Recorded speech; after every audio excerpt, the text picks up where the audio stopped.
The sun had barely risen over the New Mexico desert when Ryder Xanders spotted something that made him pull his horse to a sudden stop. A young woman stumbling along the dusty trail, with an older woman draped across her back. Both of them looking like death had already started claiming them. He had been riding toward Placitas after spending 3 weeks in the Sandia Mountains trapping beaver and hunting elk, his pack horse loaded with pelts and dried meat. The year was 1873, and these mountains had been his home for the better part of 5 years. Ryder was a massive man, standing well over 6 feet tall with shoulders broad enough to carry a full-grown deer without strain. His dark hair fell past his shoulders, tied back with a leather cord, and his arms were thick with muscle earned from years of wielding axes, hauling traps, and surviving in wilderness that would kill softer men. His beard was neatly trimmed, framing a face weathered by sun and wind, but still handsome in a rugged way that made women in town steal glances when he came down from the mountains. The young woman on the trail ahead had not noticed him yet. She took another faltering step, then another, her legs shaking with exhaustion. The older woman on her back appeared unconscious, her gray hair hanging loose and her skin pale as milk. Ryder urged his horse forward at a trot, and the sound finally made the young woman turn her head. Her eyes were the color of honey, wide with desperation and fear. Her face, though smudged with dust and drawn with exhaustion, was beautiful in a way that struck him somewhere deep in his chest. "Please," she gasped, her voice barely more than a whisper. "My mother, she is sick. We have been walking since yesterday. Placitas. We need to reach Placitas." Ryder was off his horse before she finished speaking. He could see now that both women were burning with fever, their clothes soaked with sweat despite the cool morning air. The young woman swayed on her feet, and he caught her just as her knees buckled. "Easy now," he said, his voice a deep rumble. "I have got you both." "Mama," the young woman protested weakly, trying to turn back to where her mother had slumped to the ground when Ryder caught her. "I will get your mama too," Ryder assured her. He lifted the young woman as if she weighed nothing and set her gently on the ground in the shade of a large rock. Then he went to the older woman and checked her pulse. It was rapid and thready. Fever, dehydration, and likely some kind of infection. He had seen it before in the mountains when trappers drank bad water or ate spoiled meat. He retrieved his canteen and brought it to the young woman first. "Drink slowly," he instructed. "Just small sips." She obeyed, her hands trembling as they wrapped around the canteen. After a few sips, she tried to push it away. "Mama needs it more." "There is plenty for both of you," Ryder said. He moved to the older woman and carefully lifted her head, dribbling water between her cracked lips. She stirred slightly, swallowing by reflex. That was a good sign. "What is your name?" Ryder asked the young woman as he worked. "Juliette," she replied. "Juliette Lawson. This is my mother, Clara." "Ryder Xanders," he introduced himself. "How long have you both been sick?" "3 days," Juliette said. "Maybe 4, I lost count. We were traveling from Santa Fe to Placitas where my aunt lives. We hired a wagon driver, but when we both fell ill, he took our money and left us on the road. He said he would not risk catching whatever we had." Her voice broke with anger and despair. Ryder felt his jaw tighten. He had little patience for men who preyed on the helpless. "How far did you carry your mother?" "I do not know. Miles, I think. I could not leave her." Juliette's eyes filled with tears. "I could not just leave her to die."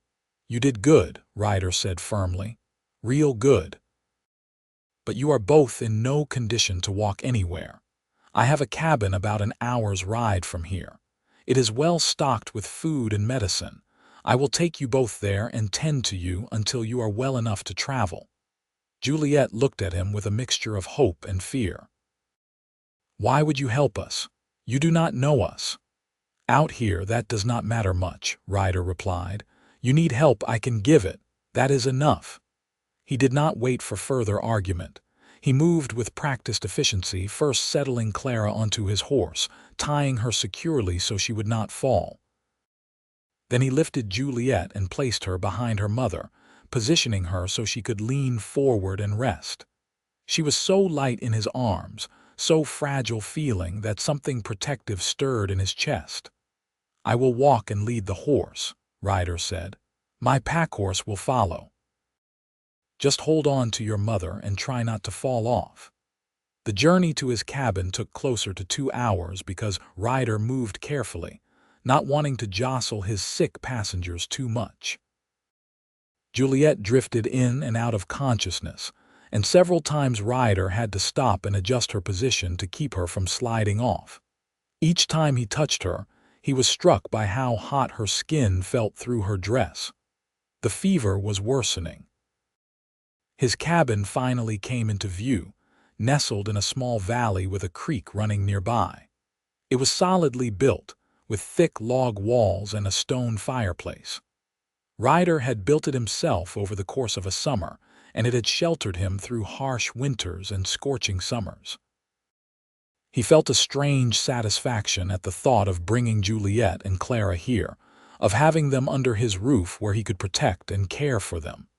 He tied the horses, and then carefully lifted Clara down from the saddle. She was still unconscious, her breathing shallow and rapid. He carried her inside and laid her on his bed, which was covered with thick furs and wool blankets. Then he returned for Juliette, who had slumped forward over the horse's neck.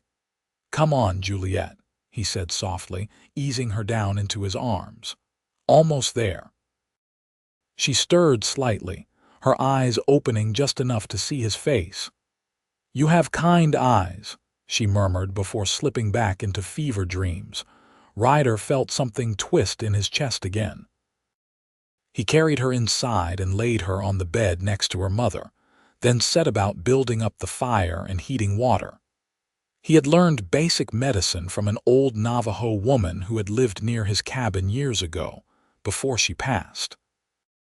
She had taught him which herbs fought fever, which poultices drew out infection, and how to care for the sick. He worked through the afternoon and into the evening, bathing both women with cool water to bring down their fevers, forcing them to drink willow bark tea for the pain and fever, and checking them constantly for signs of improvement or decline. Clara's fever finally began to break around midnight, and she fell into a more natural sleep.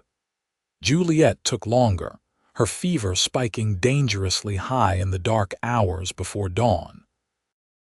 Ryder sat beside the bed, continuously cooling her burning skin with damp cloths and speaking to her in low, soothing tones even though he doubted she could hear him.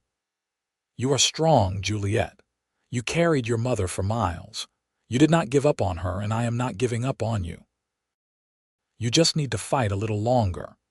As the first light of dawn began to creep through the cabin's single window, Juliette's fever finally broke. Her breathing eased and the terrible heat faded from her skin. Ryder slumped back in his chair, exhausted but relieved. They would both live. He allowed himself to doze for a few hours, though part of him remained alert for any change in his patient's conditions. When he woke fully, the sun was well up, and he could hear birds singing outside. He checked on both women.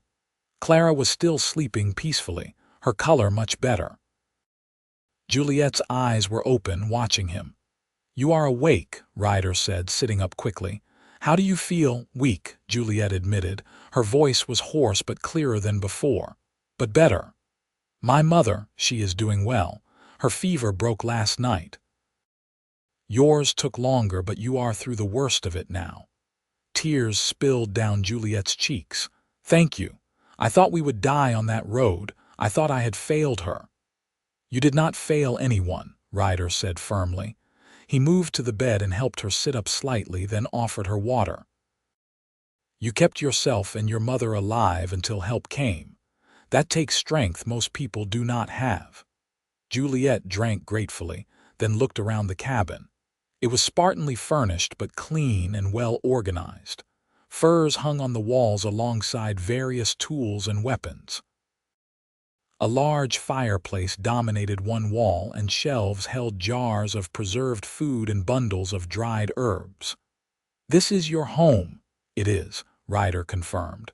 "Not much to look at, but it serves." "It is wonderful," Juliette said sincerely. "You saved our lives and brought us to safety. That makes it the most beautiful place I have ever seen." Ryder felt heat rise in his face, unused to such direct gratitude.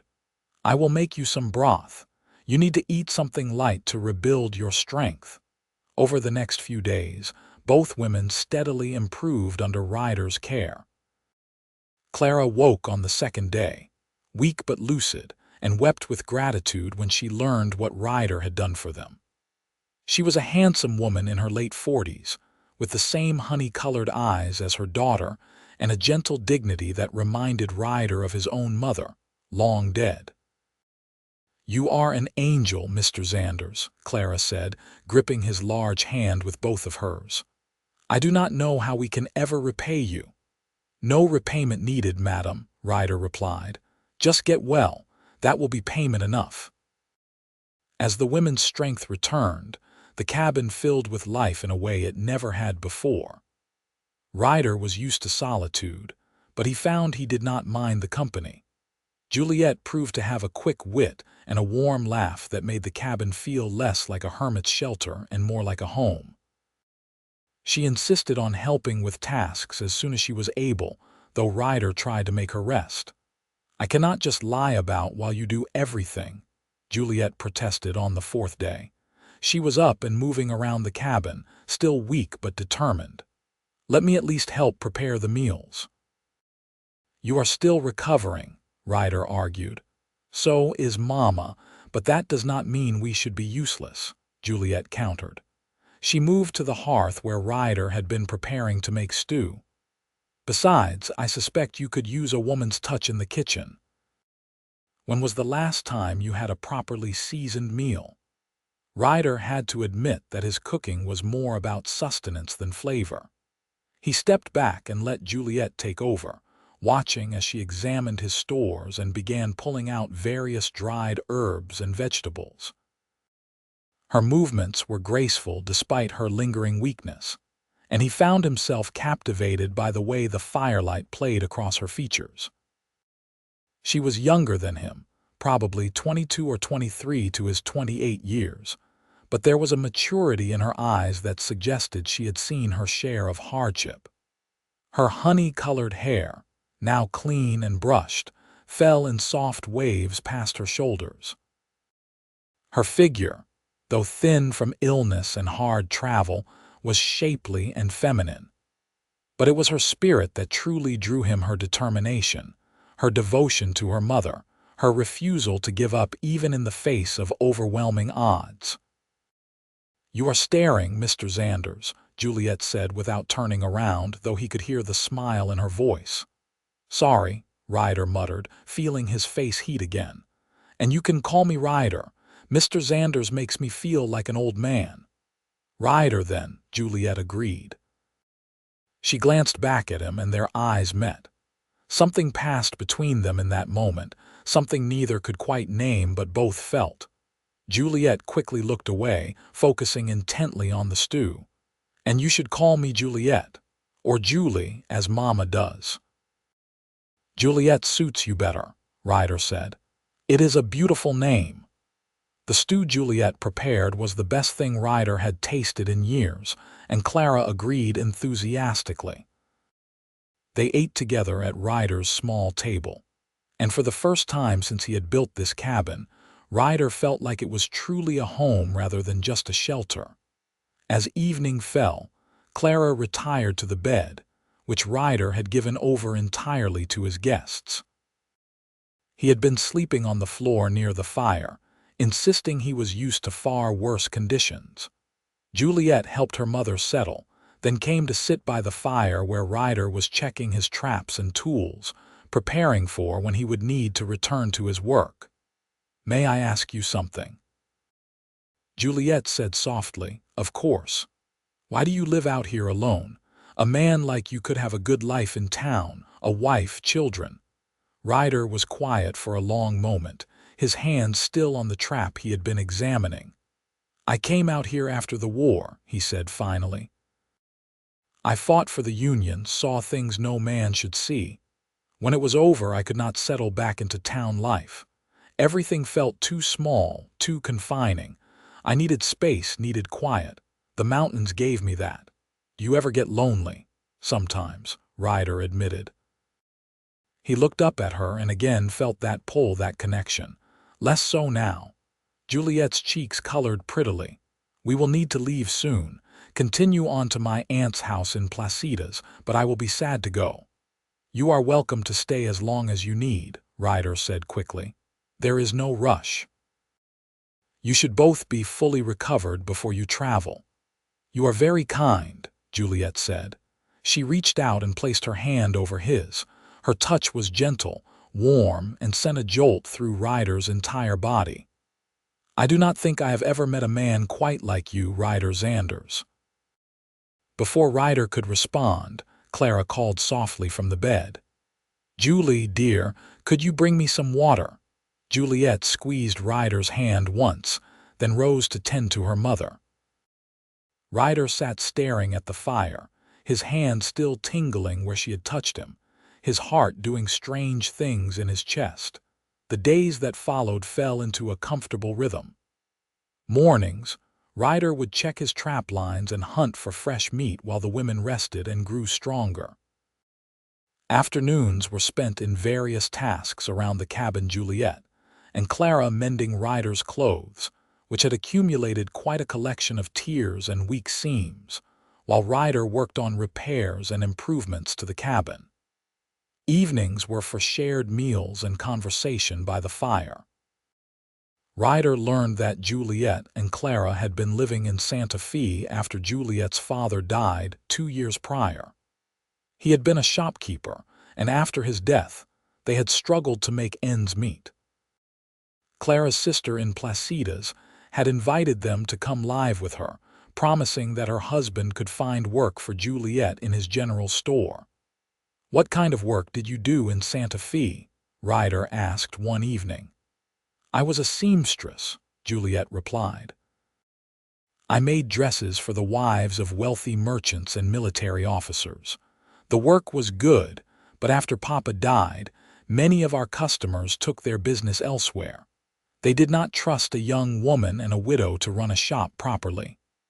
The bitterness in her voice was clear. "Their loss," Ryder said. "Anyone can see how skilled you are."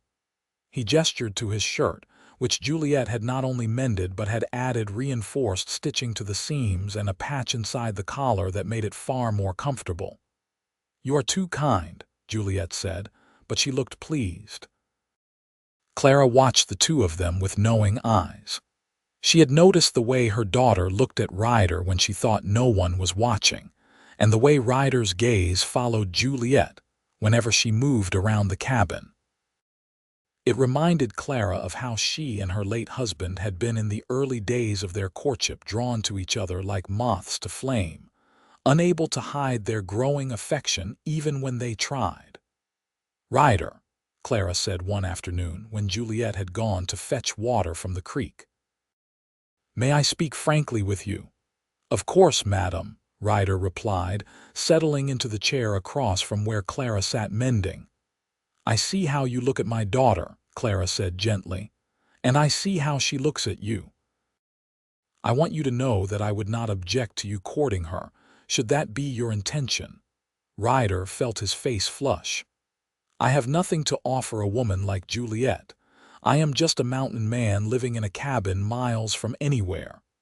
"You have integrity, kindness, and strength," Clara countered. "You saved our lives and asked nothing in return. You have been a perfect gentleman while we have been under your roof. Those qualities are worth more than gold, Ryder.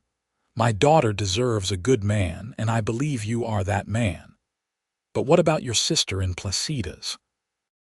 Juliette was planning to work in the store there. "Plans can change," Clara said with a soft smile. And I think my daughter's heart is already changing them." Before Ryder could respond, Juliette returned with a bucket of fresh water.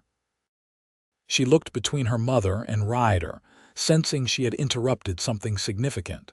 "What are you two talking about?" "Just discussing what a fine cook you have become," Clara said smoothly. "I was telling Ryder how your father always said you could make a feast from nothing." Juliette smiled, accepting the explanation, but her eyes lingered on Ryder with a question in them that made his heart race. That night, after Clara had fallen asleep, Ryder and Juliette sat by the fire together. They had fallen into this habit over the past week, these quiet hours where they talked about everything and nothing. Ryder told her stories of his years in the mountains, the time he had to fight off a mountain lion with just a knife, the winter he had been snowed in for 3 months with nothing but his own company and a store of dried meat. Juliette told him about growing up in Santa Fe, about her father's kindness and her mother's strength, about the dreams she had once had of adventure beyond the confines of her small world. "I used to look at the mountains and wonder what was up there," Juliette said softly. "I never imagined I would find myself in them, and certainly never imagined I would find someone like you." "Someone like me?" Ryder asked. Juliette turned to face him fully. The firelight cast dancing shadows across her face, making her eyes seem to glow. "Someone brave and good and strong. Someone who makes me feel safe in a way I never have before." Ryder reached out slowly, giving her time to pull away if she wanted. She did not. His large hand cupped her cheek gently, his calloused thumb brushing across her soft skin. "Juliette, I have lived alone for years, convinced that was the life I wanted. Then I saw you on that road and everything changed. You have brought light into this cabin, into my life. I do not want you to leave." "I do not want to leave either," Juliette whispered. Her hand came up to cover his where it rested against her cheek. "But what about Aunt Margaret? What about the plan?" "Plans can change," Ryder said, echoing Clara's words from earlier. "Stay here. You and your mother stay with me. I know this cabin is not much, but I could expand it, make it bigger, better. I could provide for you both. I would spend every day making sure you were safe and happy." "Ryder," Juliette breathed. Tears sparkled in her eyes, but they were happy tears. "Are you asking me to marry you?" "I am," Ryder said firmly. "I know we have not known each other long, but out here you learn to trust your instincts. And every instinct I have is telling me that you are the woman I have been waiting for. I love you, Juliette. I think I started loving you the moment I saw you on that road, refusing to give up on your mother." "I love you too," Juliette said, the words tumbling out in a rush. "I did not understand what I was feeling at first. I thought it was just gratitude, but it is so much more than that." "You are so much more than that. Yes, Ryder. Yes, I will marry you." Ryder let out a breath he had not realized he was holding. He leaned forward and Juliette met him halfway. Their lips touched softly at first, tentative and sweet, then with growing passion. Ryder pulled her closer and Juliette came willingly, her hands tangling in his long hair. The kiss deepened, and Ryder felt like his heart might burst from his chest. When they finally pulled apart, both were breathless. Juliette laughed softly, a sound of pure joy. "Mama is going to be so pleased. She gave me a whole speech this afternoon about not letting you get away." "Your mother is a wise woman," Ryder said with a grin. He kissed Juliette again, softer this time, savoring the feeling of her in his arms. They sat together by the fire until the flames burned low, making plans and dreaming of their future. Ryder would ride to Placida's in a few days to explain the situation to Juliette's aunt and to arrange for a preacher to come marry them. They would expand the cabin before winter came, adding rooms for Clara and eventually for children. Ryder would continue his trapping and hunting, but Juliette suggested he could also sell his furs and meet at the markets in placitas, building a proper business rather than just scraping by. "You have a head for plans," Ryder observed admiringly. "Someone has to," Juliette teased. "You mountain men are all about living day to day, but we have a future to build now, Ryder. A real future together." Over the following days, preparations began in earnest. Ryder rode to Placitas and found Juliette's aunt, Margaret Lawrence, a bustling woman in her early 50s who took the news with surprising equanimity. "I had wondered if Clara would make it to my house, or if something would waylay them," Margaret said as she served Ryder coffee in her neat parlor. "But I confess, I never imagined my niece would find a husband in the process. You seem like a good man, Mr. Xanders. Are you able to provide for Juliette and Clara?" "I can and I will," Ryder assured her. "I have money saved from years of trading furs, enough to expand my cabin and provide well for them both.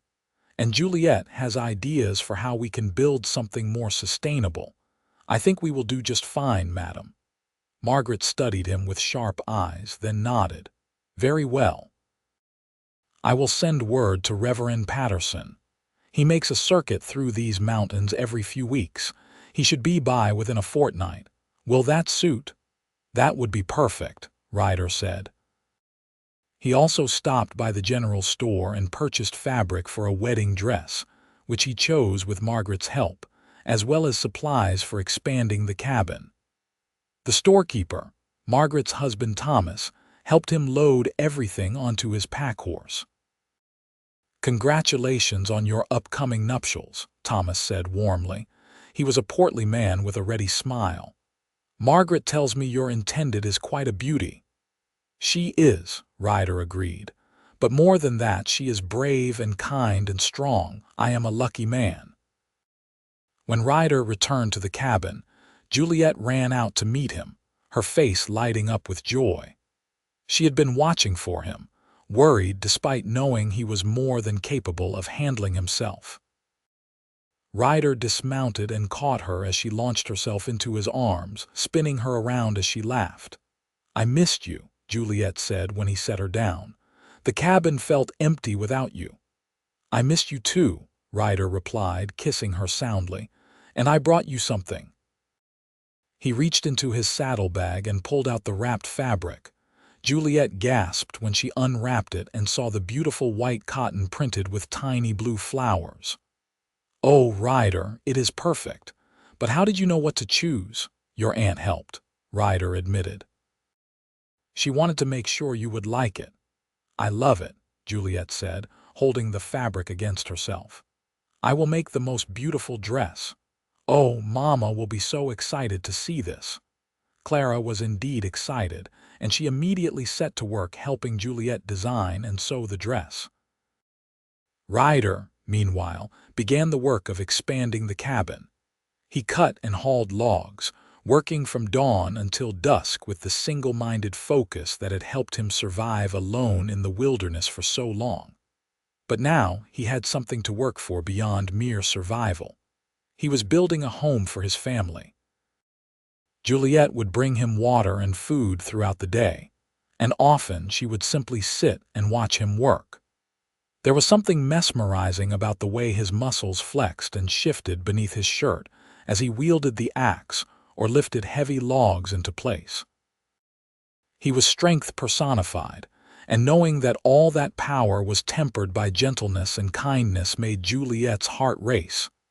"You are staring again," Ryder said one afternoon, though he sounded pleased rather than bothered. "Can you blame me?" Juliette replied boldly. "My future husband is quite something to look at." Ryder set down the log he had been carrying and crossed to where Juliette sat on a stump. He was sweaty and covered in sawdust, but she did not care.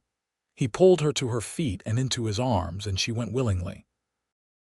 "Your future husband thinks his future wife is the most beautiful woman in the world," Ryder murmured against her hair. "Even covered in thread and fabric scraps?" Juliette asked, laughing. "Especially then." They stood together in the dappled sunlight filtering through the trees, simply holding each other. These moments of peace and affection were precious to both of them, reminders of how far they had come from that desperate day on the road. True to Margaret's word, Reverend Patterson arrived at the cabin 2 weeks later. He was an elderly man with a long, white beard and kind eyes, riding a sturdy mule and carrying his worn Bible in a saddlebag. "Miss Lawrence tells me we have a wedding to perform," the Reverend said cheerfully after Ryder had welcomed him and offered him refreshment. "Though she mentioned the circumstances of your meeting were quite unusual." "That they were," Ryder agreed. He told the Reverend the whole story while Juliette prepared a meal and Clara tidied the cabin in preparation for the ceremony. "The Lord works in mysterious ways," the Reverend said when Ryder finished. "You saved their lives and in doing so, found your own salvation from loneliness. It is a beautiful thing." The wedding took place the next morning in front of the cabin, with the mountains rising majestically in the background and the creek providing gentle music. Juliette wore her new dress, which she and Clara had finished just the night before.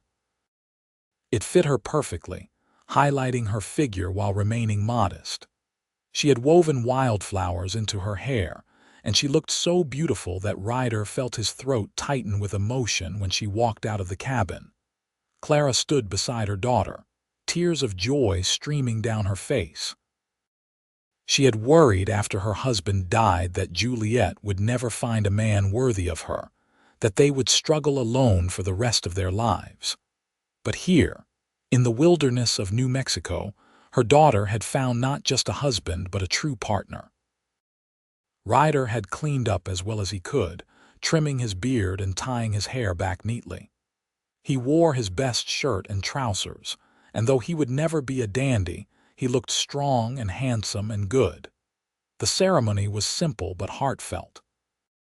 Ryder and Juliette spoke their vows in clear, steady voices, promising to love and cherish each other through all the challenges life would bring.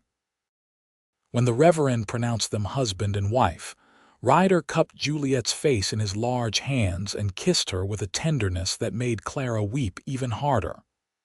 "I love you, Mrs. Xanders," Ryder murmured when the kiss ended.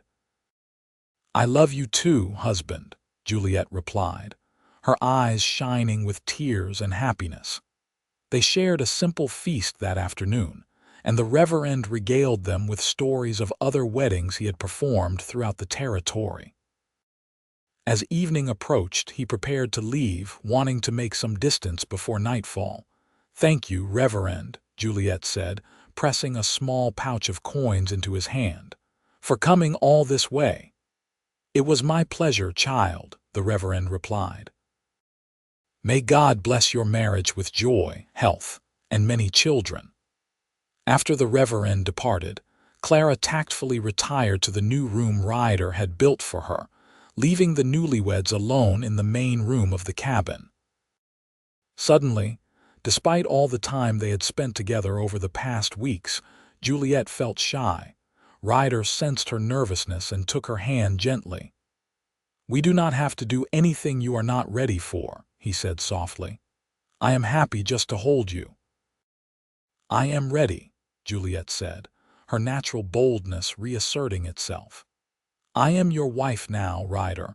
I want to be your wife in every way." Ryder needed no further encouragement. He swept Juliette into his arms and carried her to the bed he had moved to a partitioned section of the cabin for privacy.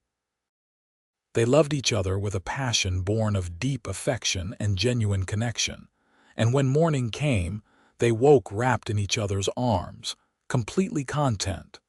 The summer passed in blissful domesticity. Ryder taught Juliette how to fish in the creek and identify edible plants in the forest. Juliette taught Ryder how to read, as he had only the most basic education from his childhood. They worked together to finish the cabin expansions, and by the time autumn began painting the mountains in gold and red, they had a snug home with 3 bedrooms, a proper kitchen area, and even a small porch where they could sit in the evenings. Clara thrived in the mountain air, her health better than it had been in years. She took over the garden Ryder had started, expanding it significantly and preserving vegetables for the coming winter. She also proved to be an excellent cook, and the cabin was always filled with delicious smells. Ryder made regular trips to Placitas now, selling his furs and game at the market and buying supplies.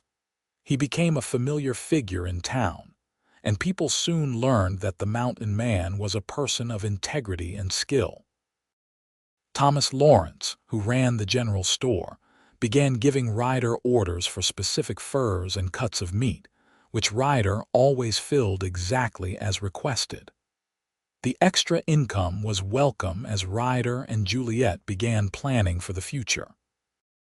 It was in late autumn that Juliette first suspected she might be with child. She had been feeling queasy in the mornings and was unusually tired. When she missed her monthly courses, she knew for certain. She waited until she and Ryder were alone one evening to tell him. "Ryder," she said softly, taking his hand and placing it on her still flat stomach. "There is going to be a baby, our baby." Ryder's eyes went wide and then a grin split his face, so full of joy that Juliette laughed. He let out a whoop of happiness and lifted her off her feet, spinning her around as carefully as if she were made of glass. "A baby," he repeated, setting her down gently and kneeling so he could press his ear to her stomach. "We are going to have a baby."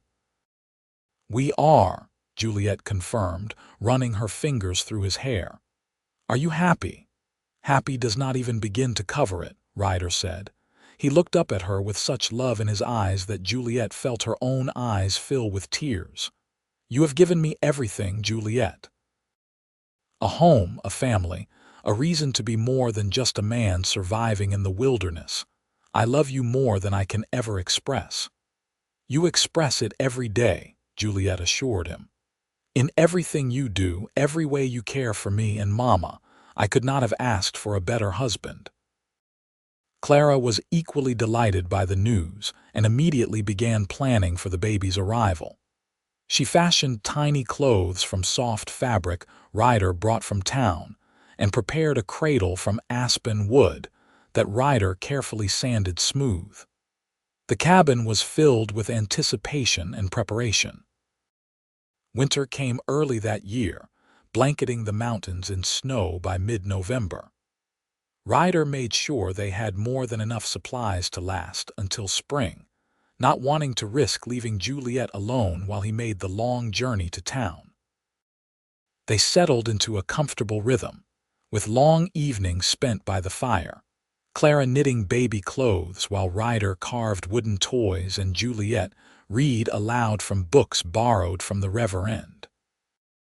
The baby came in late spring, just as the snow was melting and the first wildflowers were beginning to bloom. The labor was long and difficult, and there were moments when Ryder felt helpless, able only to hold Juliette's hand and murmur encouragement. But Clara was there, steady and experienced, guiding her daughter through the process.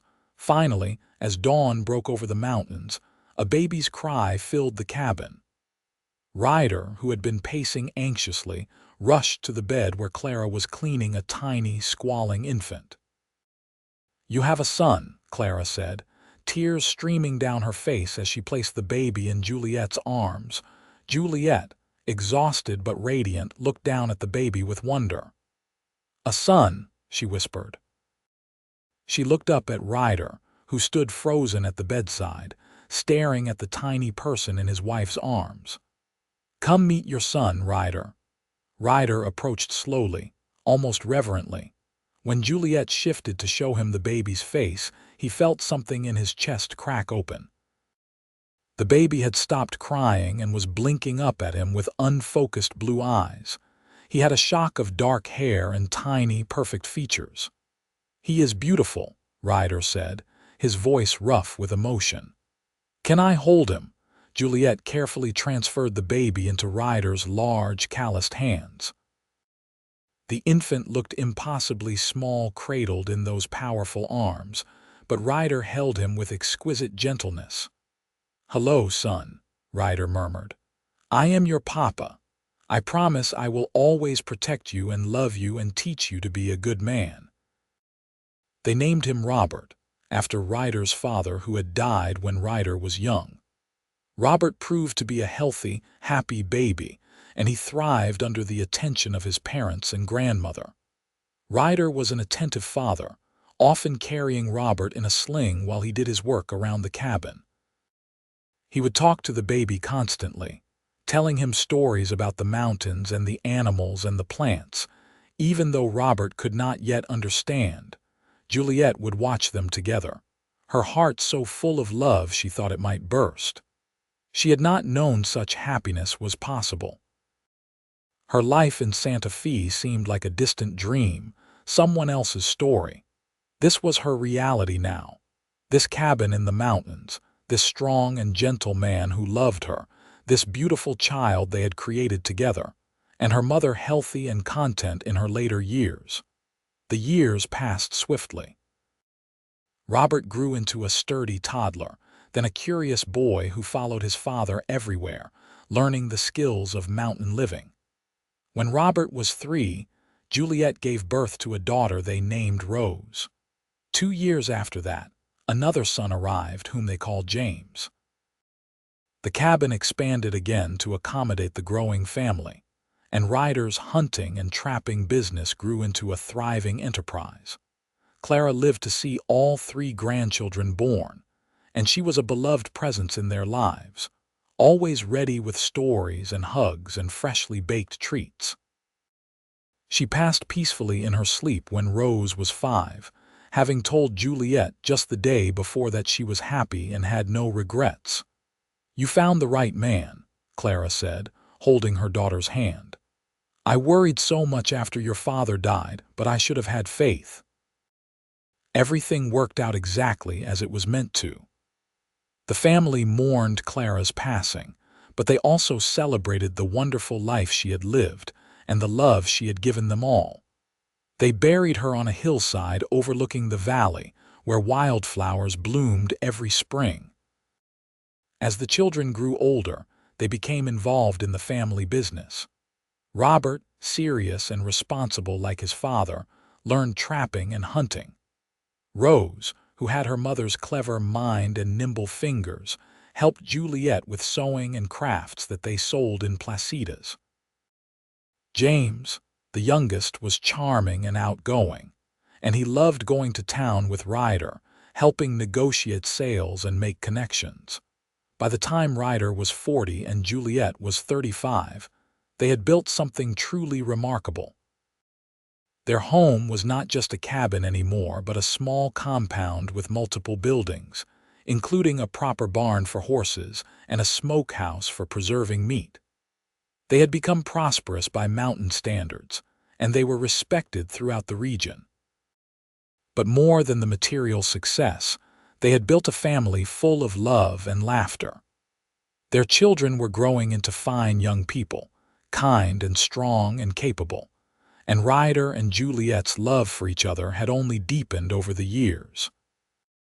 One evening, after the children had gone to bed, Ryder and Juliette sat on the porch they had expanded over the years. The stars blazed overhead, and the sound of the creek provided a soothing backdrop. "You remember the day we met?" Juliette asked, leaning against Ryder's shoulder. "Every detail," Ryder replied, wrapping his arm around her. "You were stumbling down that road carrying your mother, looking like you were about to collapse but still refusing to give up. I took one look at you and knew my life was about to change." "I was so frightened," Juliette admitted. "But when I saw you, I felt hope for the first time in days. You looked so strong and capable, and your eyes were kind. I think I started falling in love with you right then." "I am glad I was on that road that day," Ryder said. "I had debated taking a different route, but something told me to go that way. I think it was fate bringing us together." "Fate, or God, or simple luck," Juliette said. Whatever it was, I am grateful for it every single day. You gave me a life I never imagined, Ryder. You gave me everything. You gave me more, Ryder countered. Before you, I was just existing, not really living. You brought love and joy and purpose into my life. You made me a better man. They sat in comfortable silence for a while, simply enjoying each other's presence. Inside the house, they could hear Robert and James laughing about something and Rose singing softly to herself. "They are good children," Juliette observed. "They are," Ryder agreed. "We did well." As the years continued to pass, the Xanders family grew and evolved. Robert married a young woman from Placitas named Sarah, and they built their own cabin nearby, starting a family of their own. Rose eventually married a kind young man who worked as a teacher, and they settled in Placitas proper, though they visited the mountain often. James, true to his outgoing nature, traveled to Denver to study business, though he always came home for summers. Ryder and Juliette became grandparents, delighting in the next generation. They slowed down somewhat as they aged, but they remained active and engaged in their family and community. Ryder still hunted and trapped, though not as extensively as in his younger years. Juliette still sewed, creating beautiful quilts and garments that were prized throughout the region. On their 20th wedding anniversary, Ryder took Juliette back to the spot where they had first met. The road had changed over the years, better maintained and more traveled, but Ryder found the exact place where he had first seen her. "Right there," he said, pointing. "That is where you were standing when I first saw you." Juliette looked at the spot, then back at Ryder. 20 years had weathered them both. Ryder's hair was now streaked with gray, and there were lines around his eyes. Juliette's honey-colored hair had its own threads of silver, and her face bore the marks of laughter and worry and joy. But when they looked at each other, they saw not just what was, but everything they had been and would be together. "Best day of my life," Juliette said softly, "even though I did not know it then." "Mine too," Ryder agreed. He pulled her close and kissed her, and it was just as sweet and full of promise as their first kiss had been all those years ago. They returned to the cabin as the sun was setting, painting the mountains in shades of gold and pink. Smoke rose from the chimney, and through the window, they could see their grandchildren playing while Robert and Sarah prepared dinner. It was a scene of domestic harmony and happiness, the kind that Ryder had never imagined for himself before that fateful day on the road. As they approached the cabin, Juliette squeezed Ryder's hand. "Thank you," she said simply. "For what?" "For everything. For stopping that day, for carrying Mama and me, for tending to us, for loving me, for building this beautiful life with me, for being exactly the man I needed." "Thank you for letting me," Ryder replied. "For seeing past the rough mountain man to the person underneath. For staying when you could have left. For loving me back. For giving me a family and a home and a reason to wake up grateful every single day." They stood together in front of their home, surrounded by family and the mountains that had brought them together, and they knew with absolute certainty that they would spend the rest of their lives just like this. Side by side, hand in hand, heart to heart. As they grew older still, into their 50s and then 60s, Ryder and Juliette remained devoted to each other. Their love was a constant in a changing world. The Wild West was becoming less wild, with more settlers moving into the territory and eventually New Mexico becoming a state in 1912. But up in their mountain valley, life remained much as it always had, peaceful and full of simple joys. Their children and grandchildren continued to thrive, and eventually great-grandchildren arrived, carrying on the family traditions. The story of how Ryder and Juliette met became family legend, told and retold around fires and dinner tables, a reminder that sometimes the greatest blessings come from the darkest moments. Ryder remained strong and capable well into his later years, still able to chop wood and tend the property, though Juliette fussed over him and made him rest more often than he wanted. Juliette remained sharp and creative, always working on some project, her hands never idle. On a crisp autumn morning, when Ryder was 72 and Juliette was 67, they sat together on their porch as they had done thousands of times before. The aspens were turning gold, and the air smelled of coming winter and wood smoke. "It has been a good life," Ryder said, his hand, still large and strong despite the years, holding Juliette's smaller one. "The best life," Juliette agreed. She leaned her head on his shoulder, and they watched the mountains together, content in the silence that only comes from decades of companionship. Their family surrounded them that evening for dinner. 3 generations gathered in the home that Ryder and Juliette had built together. There was laughter and love, and the kind of easy affection that comes from people who genuinely enjoy each other's company. After the meal, their oldest grandson asked them to tell the story again, the story of how they met. Ryder and Juliette exchanged glances, amused that the story never seemed to get old for their family. Ryder began, his voice still deep and strong despite his age. "It was a hot morning in 1873. I was riding back from the mountains when I saw something that made me stop my horse." Juliette picked up the story. "I had been carrying Mama for miles. I was so tired I could barely see straight, but I would not leave her. Then this massive man appeared, like something out of a dream." They told the story together, finishing each other's sentences as they had learned to do over 50 years of marriage. They talked about the cabin and the careful nursing, about falling in love, about the wedding and the children and all the joys and challenges that had followed. When they finished, there was not a dry eye in the room. Their youngest great-grandchild, a girl of 5, climbed into Ryder's lap. "You saved Grandma," she said seriously. "She saved me right back," Ryder replied, smiling at Juliette over the child's head. "That is what love does. It saves us." As the evening drew to a close and family members departed to their own homes, Ryder and Juliette were left alone again. They prepared for bed in the comfortable rhythm of long practice, each knowing what the other needed without having to ask. Lying together in the bed where all their children had been born, where they had spent countless nights wrapped in each other's arms, Ryder pulled Juliette close. "I would do it all again," he murmured into her hair.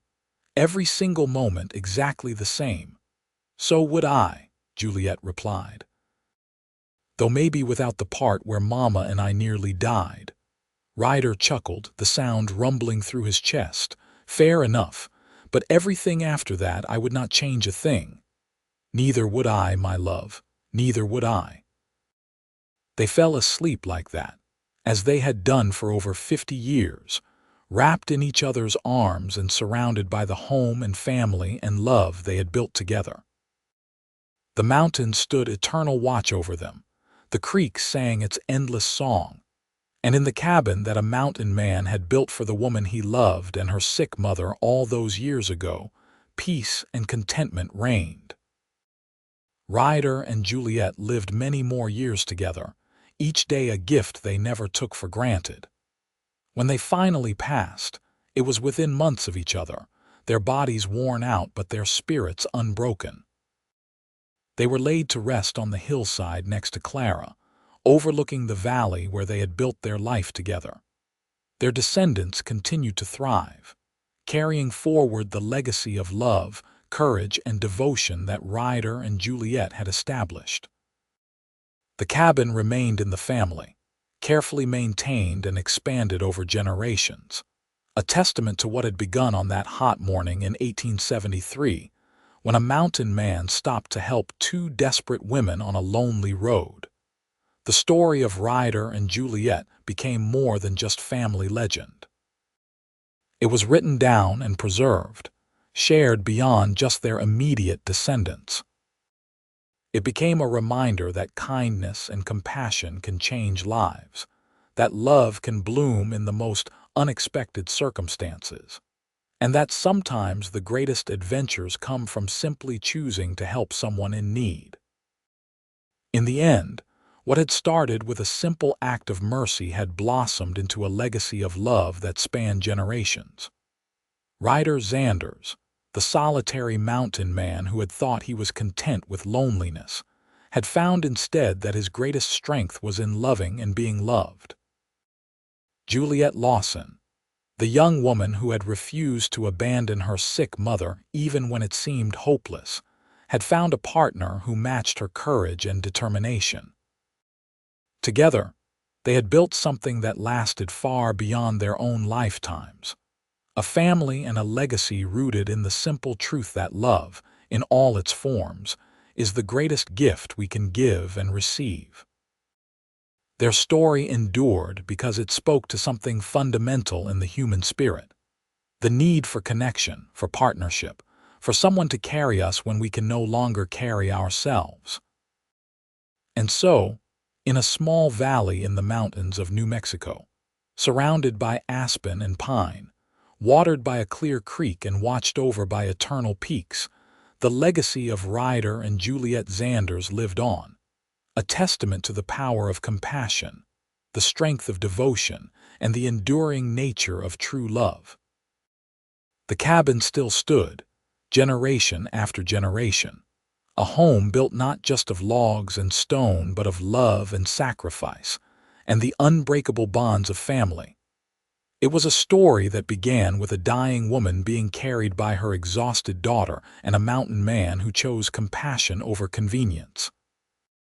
It was a story that unfolded in careful nursing, quiet conversations by firelight, and the slow building of trust and affection. It was a story that blossomed into marriage, children, grandchildren, and a life rich with meaning and purpose. Most importantly, it was a story that reminded everyone who heard it that our lives can change in an instant, that the person we are meant to spend our life with might appear when we least expect it, and that sometimes the bravest thing we can do is simply stop and help someone in need. Because you never know when that moment of kindness might change not just their life, but your own, creating ripples that extend far into the future, touching lives that have not even been born yet. Ryder and Juliette's story was, in the end, a story of hope. Hope that even in our darkest moments, help can arrive. Hope that love can find us even when we are not looking for it. Hope that the choices we make, the compassion we show, and the courage we muster in difficult times can create something beautiful and lasting. And in that mountain valley, where the seasons turned and the creek flowed and the aspens whispered their golden secrets to the wind, that hope lived on, generation after generation. An eternal testament to the day a mountain man saw a woman carrying her sick mother for miles, carried them both to safety, and tended them until they were well, changing the course of 3 lives forever and creating a legacy that would endure long after they were gone.